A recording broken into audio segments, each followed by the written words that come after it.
South Africa and Kenya have agreed to improve trade relations and business relations. Earlier, President Cyril Ramaphosa and Uhuru Kenyatta announced plans to allow for more trading between the two nations. The two presidents emphasized the importance of easing travel restrictions between the two countries as they work towards strengthening ties. Now, on the sidelines of the official state visit, business delegations from both countries have also been looking at ways to collaborate and trade. The Kenya-South Africa Business Forum is meant to encourage the private sector from both countries to explore and discuss opportunities for future partnerships in different sectors. Our SABC News reporter Liabo Setho is covering the forum for us, and she's over in Pretoria for us. Good afternoon, Liabo. What's happening where you are? Good afternoon, Nampu. In just a short while, we're expecting both presidents, President Uhuru Kenyatta and President Cyril Ramaphosa, to come and address the business delegates that are gathered here on the sidelines of the visit of the Kenyan president. I hope you can see that behind me is an exhibition, a small exhibition, it may be, of small businesses from Kenya as well as from South Africa. Some of them, exhibiting their wares. This is simply because, the trade relations between the two countries has not been balanced, it has not been skewed, and both governments are trying to improve on that. When you take a look at the amount of exports that we did as South Africa, they amount to about 7.5 billion rand that of worth of goods that were taken to Kenya. But when you compare that to goods that left Kenya coming to South Africa, the imports were amounting to around 325 million.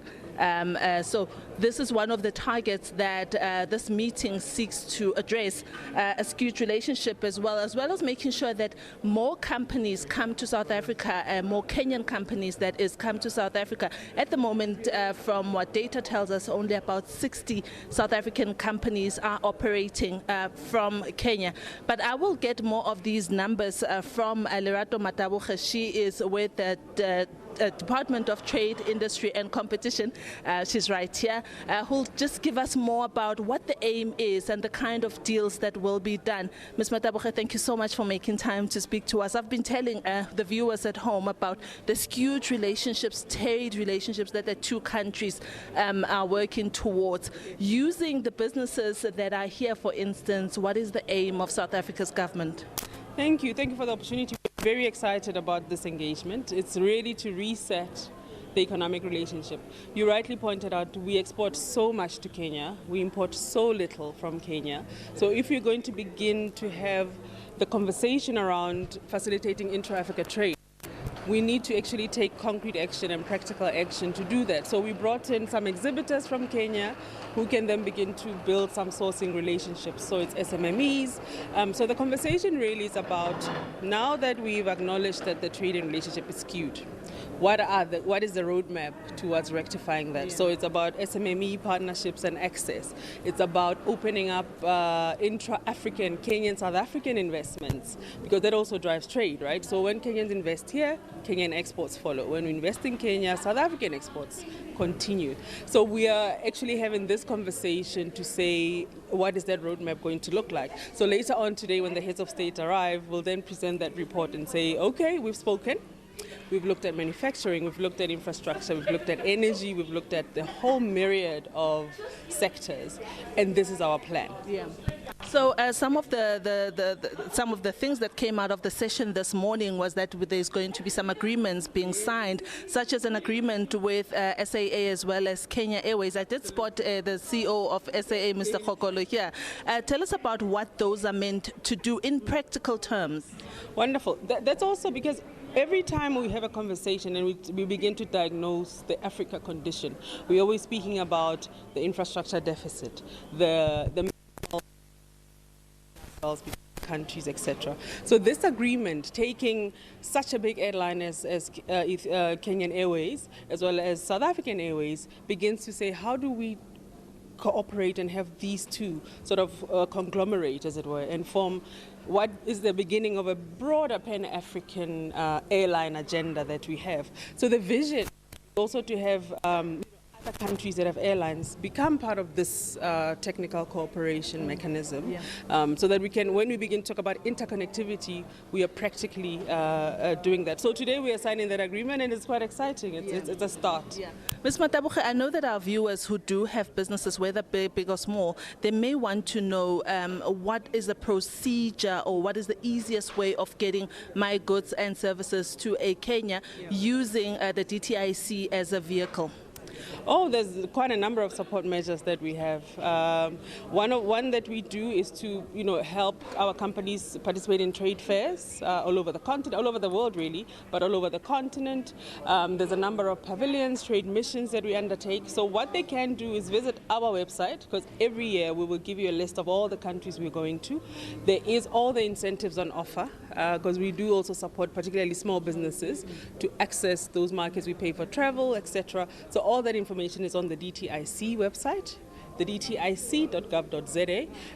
Then, the companies begin to show interest and apply for the countries they're interested in. We then also give non-financial support in the form of, reports, country reports, risk assessment that can help businesses make decisions around markets. So there's a whole myriad of information that we give and access. So we're happy to share that. Our website will have all that information. We have companies, South African companies that are operating in Kenya. What is our target of a number of South African companies that we want there, and how many would we ideally want from Kenya to come into South Africa, and in which industries? Well, in the form of investments, we are really not limiting ourselves. I mean, South Africa has an active inward investment drive. We're always looking and calling for investors into our special economic zones, our industrial parks, etc., around a myriad of priority sectors that we have. I think you've seen the master plans that we are driving as a department: clothing and textile, the sugar value chain, you name it, steel. So we're looking at opportunities there. We're looking at taking advantage of our SCZs. But most importantly, we're looking at investments that will contribute as well to our geographic spread. So we're not just saying come in, and invest in Johannesburg and Cape Town and in Durban. We're talking about how do we spread and we get investors that are keen to really contribute throughout the country. Similarly with Kenya, we're having this conversation. They've got what they call the Big Four agenda, where they prioritized particular sectors, and they're looking for South African companies. So it's not a numbers game per se, but I think it's qualitative, the quality of investment that we're going to have. On the side of the exports and the trade among ourselves, we certainly want at the minimum to double what is the flows that we have right now. And for us, of course, as South Africa, to begin to source more from Kenya. It's a very small number, 300 million. We acknowledge that, and it's our job then to fix and to close that gap. Ms. Matabuche, thank you so much for your time. Thank you. Nompu, that is Liabo Matabuche. She is with the Department of Trade, Industry and Competition, just giving us a lowdown of what the plans from government's perspective are. So at the moment, we are waiting for the two heads of state to make their way from the union buildings to the side where they are going to be speaking to the business delegation that has gathered here. And I know that the Minister of Trade and Industry, and as well as Competition, Mr. Ibrahim Patel, will be officially opening the session and also giving President Ramaphosa some time to speak. And as well, as I said, there'll be some speeches from the business delegations. Then this program, if it's not running too late, it should be done by around 4 p.m. South Africa time. It's back to you in studio. Thanks very much, my colleague there, Liabo, Setho. President Cyril Ramaphosa says as advocates of Pan-Africanism, South Africa and Kenya should pioneer intra-Africa trade. He was speaking during his opening remarks at a function at the Union Buildings in Pretoria following Kenyan President Uhuru Kenyatta's two-day state visit. Both countries have ratified the African Continental Free Trade Area, which seeks to ensure African states trade among themselves. Currently, the intra-Africa trade is standing at less than 15% compared to over 60% in Europe, with a two-way trade of 7.2 billion rand for South Africa against 329 million rand for Kenya. President Ramaphosa says this has to change. I would like to request our respective ministers to remove any unreasonable barriers or challenges that are stifling these efforts. And I'd like to cite one even now. President Kenyatta tells me that Kenya has been able to demonstrate great ability in growing flowers, which are exported to many countries in the world. And he said to me that some of the flowers grown in Kenya, as they are harvested and packaged, they're packaged with the names of South African shops, retail shops. And prices are set out and the tags in rands. And those flowers are then carted off to the airport, put on a plane that goes to Holland.